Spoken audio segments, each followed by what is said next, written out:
లక్ష్మీదేవి శుక్రవారం కథ. ఈ కథ విన్న వారికి సంపదలకు లోటు ఉండదు. సిరి సంపదలు కలుగుతాయి, అదృష్టం కలుగుతుంది. లక్ష్మీదేవి వారి ఇంట్లో తిష్ట వేసుకొని కూర్చుంటుంది. ఇక ఎవరైతే ఈ కథను వింటారో వారింట్లో లక్ష్మీదేవి కొలువై ఉంటుంది. ఇక ఆలస్యం చేయకుండా కథలోకి వెళ్ళిపోదాం.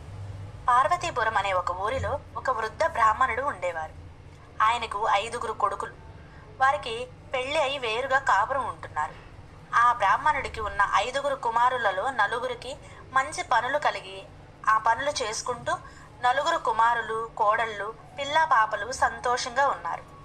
ఆఖరి కొడుకు మాత్రం ఏ పని దొరక్క ఉన్న పని చేసుకుంటూ, ఆ రోజుకి ఏ పని దొరికితే ఆ పని చేసుకుంటూ కటిక దరిద్రంతో కాపురాన్ని సాగిస్తున్నాడు.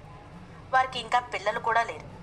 ఇదిలా ఉండగానే శుక్రవారం రోజు లక్ష్మీదేవి లోక సంచారం చేస్తూ ఆ బ్రాహ్మణ కుమారులైన ఇంటి ముందు